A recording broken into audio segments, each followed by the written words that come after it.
If you want to win the game of insurance, you need to know the difference between value-based insurance versus everything else. Value-based insurance is simply the combination of three things. Number one, solid coverage. Number two, good price, backed by number three, tactical service. Everything else, well, it just sets up the insurance companies. Case in point, meet Mark and Amy, who just bought a second car and are now shopping for auto insurance. Mark's approach was the same as negotiating a car deal. He told his agent, "Send me the best price with full coverage." So, he received a quote with full coverage, but had state minimums, liability insurance of $25.50. Liability means liable.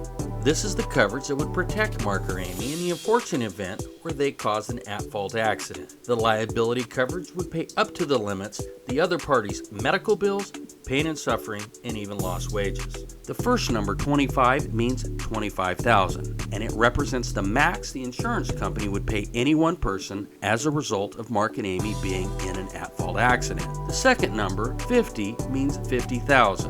And it represents the max amount the insurance companies would pay per accident. So now that we understand liability, let's discuss how to identify value.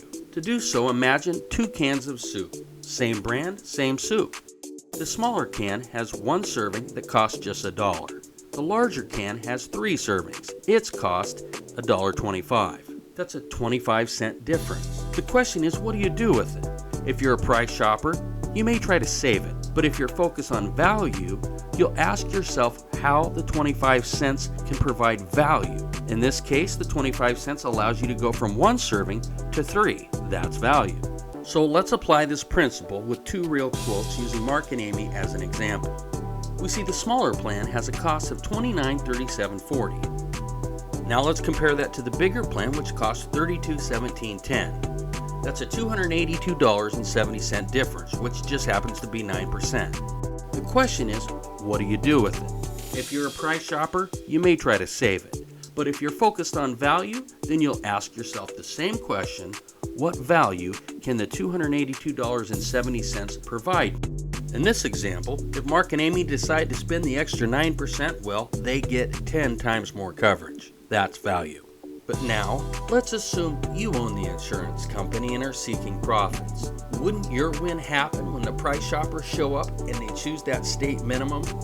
I mean, anytime you can offer $450,000 less in liability coverage and still collect 91% of the possible premium, that's a profitable strategy. So, if you want to set yourself up for a win, you need value-based insurance, which is solid coverage at a good price, but you also need tactical service, which is exactly what we're going to talk about in our next video. It's titled No Agent Can Serve Two Masters.